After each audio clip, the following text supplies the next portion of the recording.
مێژووی ئەدەبی گەلی کورد سەرڕێژە لا دەق و بەرهەمی بەپێز و شاکار.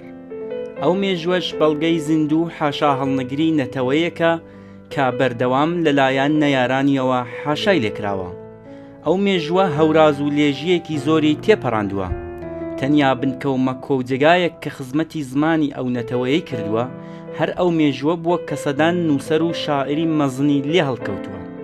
بەشێکی بەرچاوی ئەو مێژووە دەوڵەمەندە خۆڵی لەسەر نیشتووە، هەندێک جگای نادیارە، هیچ دەسەڵاتێک خزمەتی نەکردووە، بەدەیان دەق و بەرهەمی فەوتاوە و لەناوچووە. هەر ئەو بابەتەش هۆکارێکی ڕوونە کە پێمان دەسەلمێنێ خاوەنی چ زمان و ئەدەبێکی پتە و پارا و زیندوین و هەمیش دیسان هۆکارێکی تەواو بنەڕەتیە کە نووسەری کورد لە نووسەرانی وڵاتانی تر جیا بکاتەوە و دۆخێکی تایبەت بە خۆیان هەبێ کە هیچ لە قازانجاندا نەبووە. مێژووی وێژە و زمانی کوردی بەدەیان نووسەر و شاعری بووە کە لەبەر جەوری زەمانە و دۆخی نالەباری سەردەم و نەهاتینەتەوەکەی چارەنووسێکی نادیار و بگرە زۆرجار کارەساتباری بووە. هەندێک جار بە هەژاری و نەداری ژیاوە، هەندێک جاریش لەبەر بێدەرەتانی و جەفای زەمانە بە گوێرەی پێویست نەناسراوە و بەردێک لەسەر بەرهەمی ژیان و نووسینی دانراوە. دەقەکانیان بە نوقسانی گەیشتۆتە جێ و زۆر جاریش هەر هیچی لێ نەماوە و بگرە خۆشی لەناو خەڵک و کۆمەڵگای نەتەوەکەی لەبیر چۆتەوە و بەداخەوە ئەو نەکبەتیە نەخوازراوەش بەرۆکی بەدەیان نووسەر و شاعری مەزنی کورد گرتووە و خەسارێکی گەورەی لە زمان و ئەدەبی کوردی داوە. زۆر کەس شاعری باشن و شاعری هەڵکەوتو بگرە شتی خۆشیان پێەیە، یعنی جیاوازن لە شاعرانی کلاسیک لە هەندێک بابەتەوە، وەک مصباح دیوانی ئەدەب ئەویژە کەسێکە لەو کەسانەکە زۆر درەنگ کەوتنە دوایەوەی کە کتێبەکەی دیوانەکەی کۆکردنەوە، قسەی کەم لەسەر کراوە، زۆر کەم احتیمامی پێدراوە. ئەمە ڕاستەکەی لە لای ئێمە کە زۆرتر کەسانی دڵسۆزە و کارەکان، کەسێکە دڵسۆزەوە دڵی ئەجۆشێ بۆ ئەو کارانە دوای ئەڕۆ بە دوایە. بەڵام لە ڕاستیەکەیدا ئەمە ئەرکی سەرشانی لە یەکەمدا دەوڵەتی ئەو ناوچەیە بڵێن ئەو شوێنەیە، دووەمدا NGO-یەک هەیە کە لە وڵات لەو شوێنانە ئیشەکەن، بگرە لە ئەنجومەنەکانەوە، بگرە تا ئیداراتێک کە پەیوەندی بەو شتانەوە هەیە، وەک ئیداراتی ڕۆشنبیری و کیشی ڕۆشنبیری و فەرهەنگی شتاکەن. بەڵام ئەمەش بەشێکن لە ئەرکەکان کە ئەرکی ئەوانە، ئەرکی بنەماڵی ئەو کەسانە کە ئەگەر ما بێتەوە یا ئەو کەسانە کە ئەو شتانیان بەدەستەوەیە، زۆر جار و کەسانە شتەکان بەدەستەوە نایەن. یعنی من خۆم بۆم ڕێکەوتووە کە ڕۆستومەتە لای بنەماڵەیە کە زانیمە کەسێکیان باپیریان نووسراوی هەیە، ئەچی داوایەکەیت بە جۆرێکەوە سیرتەکەن وەک بڵێ ئەمە سەر و تووسامانێکە لە چنگیان دەردێت و دەستی پێوەگرنەوەمانە، ئەوەش کێشەیەکە لەم بوارەدا. بەڵام سەبارەت بە ئەحمەدی کۆماسی لە ماخیرانەداوە بوو کەسانی وەک کاک حەکیمی مەلا ساڵح ئەرکێکی زۆری کێشا بوو کۆکردنەوەی شتەکانی ئەوە و کەسانەیە کە ئاڵێم خۆی دڵی ئەجۆشێ بۆ ئەو شتانەوە، وەک ئەرکی سەرشان نییە، بەڵام خۆی پێوە سووتێنێت بەڕاستی. ئەوانە و کاریان کردووە، دوایش دوای لەو دەرەچێت، چون ئەو خۆی بە تەنیا توانایەوەی نییە ئەمە لە چاپ بات و بیگەێنە تا تیراژێکی باش و کە بگا بە دەستی خوێنەروەمانە. ئەم جار دێتەوە دەست NGO-کان لە پتری ئەوانی شۆڕە دەبێگاتەوە شوێنێکە بودجێ بۆ خەرج بکات، دیسانەوە ڕێگاتەوە دەوڵەت تێگەڵم چی ئەوەیە کە لە ینی شتێک شوێنە سەرەکیەکە دەوڵەتە کە دەوڵەت ئەبێ ویشەی بۆ بکات، کە بەداخەوە لای ئێمە دەوڵەت نەک تەنیا ئیحتیمامی پێنادا بگرە بەریشی پێگرێت، یعنی ئەگەر بۆی بکرێت لەوانەیە هەر نەیاڵێت ئەم کارە بکرێت. ئەگەرچی کەسانی دڵسۆز لە لای خۆمان ئەوەندە بەخەمیەوە بن کە بتوان کۆنگرێکی بۆ بکەن، دیوانەکەی بۆ کۆ بکەنەوە.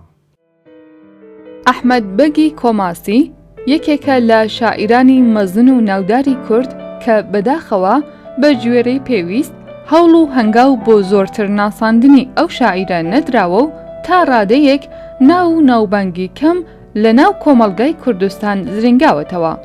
زمانی شێعرەکانی ئەحمەد بەگ هەورامیە و پەرتووکێکی شێعری کلاسیکی بۆ کتێبخانەی کورد بەجێهێشتووە. هەر وەک ڕوون و ئاشکراشە لەسەر زمان یان شێوەزاری هەورامی لە لایەن پسپۆڕانی ئەو بوارە ڕاو بۆ چوونی جیاواز لە ئارادایە. واتە کۆمەڵێک کەس لایەن وایە کە هەورامی خۆی زمانێکی سربەخۆیە، واتە زمانێکی لە ناو جوگرافیای کوردستان و هەر وەکو زمانی کوردیش نێودێر دەکرێت. کۆمەڵێکی تریش لایەن وایە کە هەورامی شێوەزارێکە لە زمانی کوردی.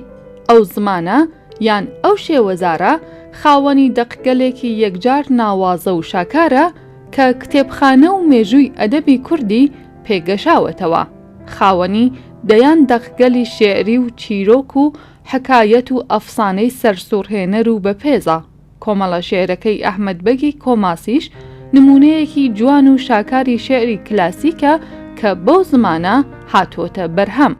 شێعری گڵکۆی تازە لەیلی ئەحمەد بەگی کۆماسی وەک دیارترین و جوانترین شێعری ناوبراو نزیک بە 1 سەدەیە سەرنجی نووسەران و شاعیران و توێژەرانی ئەو بوارە لە کوردستان و هەروەها دەیان ڕۆژهەڵاتناسی وڵاتانی ئوروپایی و ئاسیایی ڕاکێشاوە.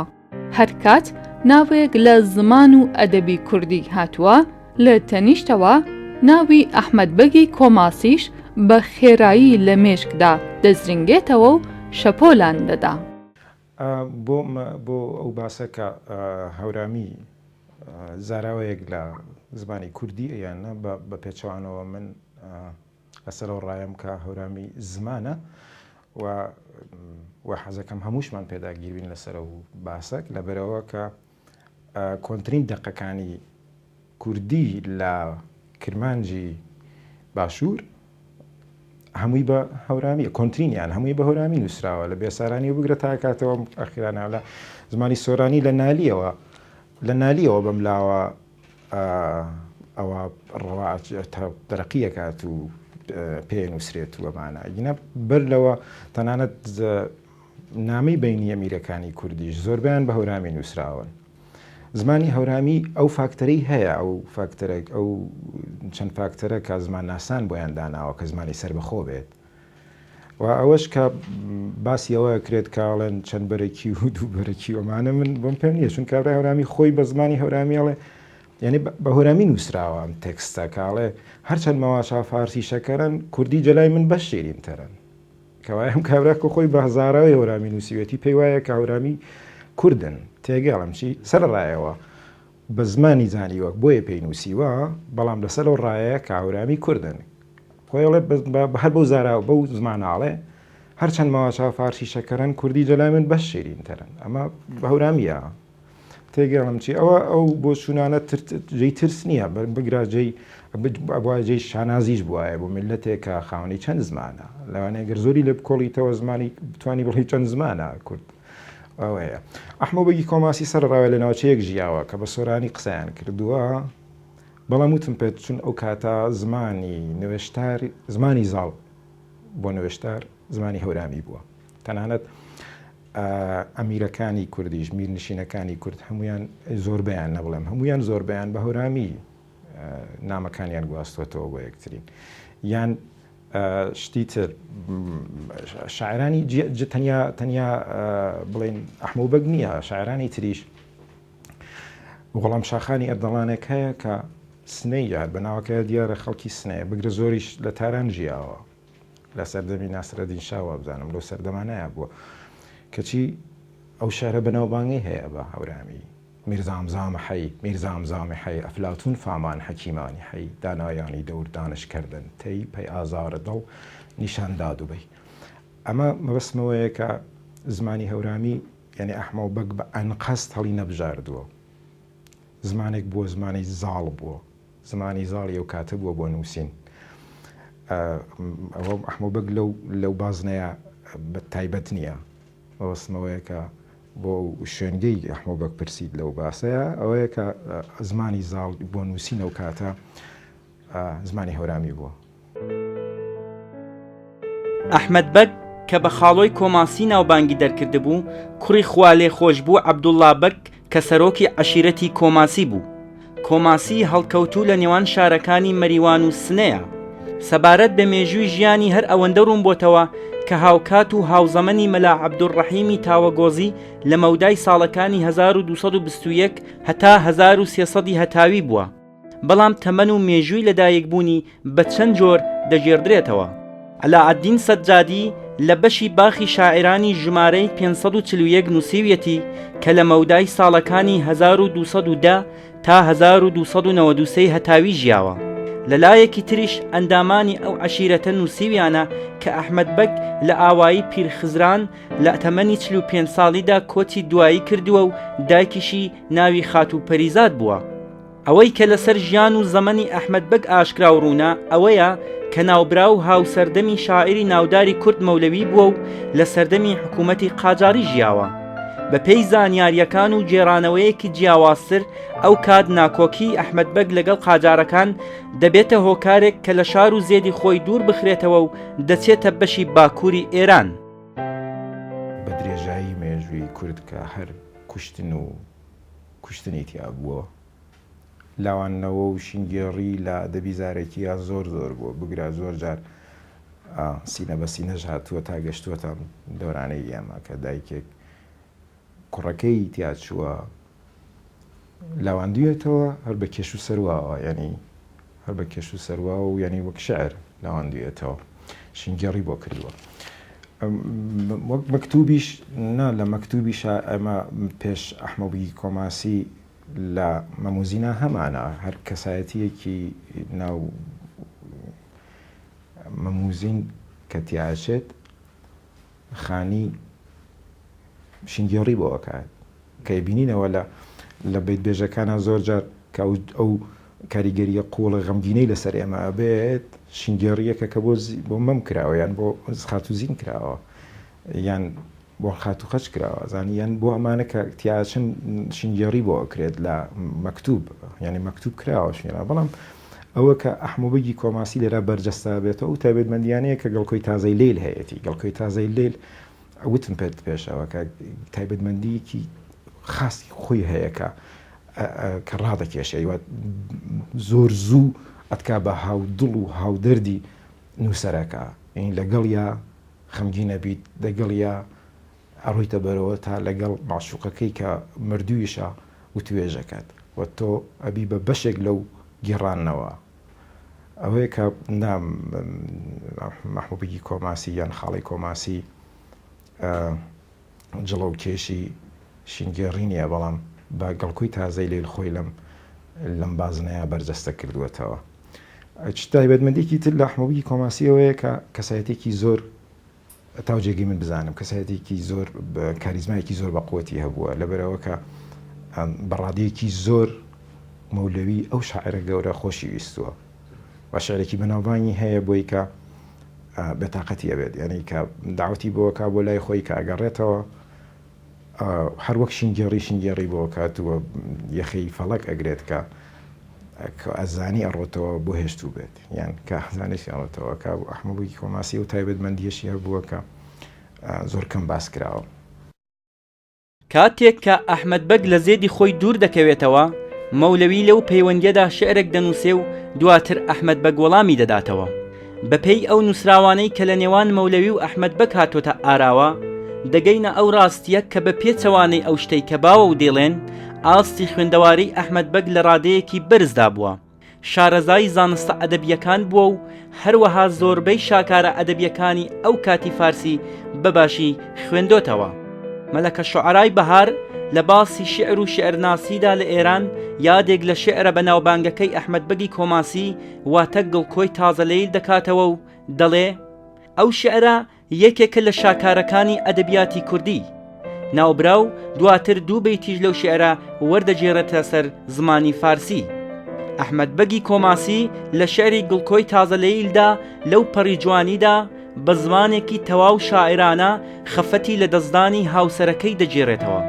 ئەو شعرە نمونەیەکی شاکاری شعری شینجێڕی ئەدەبی کووردە و ڕەنگە بە هەڵەدا نەچین ئەگەر بڵین ئەحمەد بەگ سەردەمداری شعری شینجێڕیە. دەقی شینجێری ڕیشەکەی دەگەڕێتەوە سەر ئەدەبی زارەکی کە لە سەردەمانێکی زووەوە لەلایەن هەموو چین و توێژەکانی کۆمەلگا بەتایبەت ژناندا بوونی بووە. شینجێری ژن لەسەر گوڵکۆی کوڕی جوانەمەرگ یان کوڕی شەهیدی، یان شینجێری بۆ هاوسەری کە شەهید بووە. دیارە ئەدەبیاتی کورد خاوەنی شێوازێکی تایبەت بەخۆی بووە لەو بوارەدا و بەداخەوە زۆرینەی ئەو شینجێریانەش هەروە سینە بە سینە هاتووە و نەنووسراوەتەوە. ئەو شێوازە ئێستاش لە ناو کۆمەلگای کوردستان باوە و لە کاتی پرسە و لە گۆڕستانەکاندا دەتوانین گوێبیستی وەها ئەدەبیاتێکی جوان و پاراو بین. دیارە بەشێکی لەو شینجێریە لە ناو بەستێنی کۆمەڵایەتی کووردا تەنیا لە ناو دەربڕینی خەم و خەفەت بەرتەسک نابێتەوە. هەندێک جاریش ڕوخسارێکی تەواو بەرگری بەخۆیەوە دەگرێ و جۆرێک لە هیوا و ئەوین بە ئازادی و ڕزگاری نەتەوەیەک تێیدا ڕەنگ دەداتەوە. لە زستانی ساڵی 1393 هەتاوی لە لایەن ئەنجومەنی ئەدەبی مەریوان کۆنگرەی لێکۆڵینەوە لەسەر ئەحمەد بەگی کۆماسی بەڕێوە چوو. ئەو کۆڕە بە بەشداری بەشێکی بەرچاو لە نووسەران و شاعیران و ڕخنەگرانی هەموو شارەکانی کوردستان و تەنانەت تاران و مازەندەران و هوتت بۆ ناساندنی ئەحمەد بەگی کۆماسی و زمان و ئەدەبی هەورامان بەڕێوە چوو. بەداخەوە ئەو کۆڕە بەهۆی کەم و کۆڕی ئیمکانات و هەروەها کۆمەڵێک هۆکاری تر نەیتوانی زۆر بە بەربڵاوی بەڕێوە بچێ، بەڵام هەنگاوێکی باش و پتە بوو بۆ ئەو مژارە و بە دڵنیاییەوە هەموو ئەو کەسانەی کە لە بڕێوە بردننی ئەو کۆڕە ماندوو بوون ئەو پەڕی هەوڵی خۆیان داوە و لە وەها دۆخێکی تایبەت و هەستیار لە ڕۆژهەڵاتی کوردستانیش ڕەنگە هەر بەو شێوازە و بەو چەشنە وەها کۆنگرەیەک بەڕێوە بچێ. ئەو چەشنە کۆڕ و کۆبوونەوانە دەتوانێت هەنگاوێکی باش بێ بۆ نەفەوتانی سامانی زمان و ئەدەبی گەلی کورد کە تا ئێستا بەشێکی زۆری نەنووسراوەتەوە و یان خزمەتی نەکراوە. وەها کۆڕ و کۆبوونەوەیەک نیشانەی کۆمەلگای زیندوو و شاری زیندوویە کە هونەر و ئەدەبیات تێیدا بەردەوام لە زاو و زێدایە.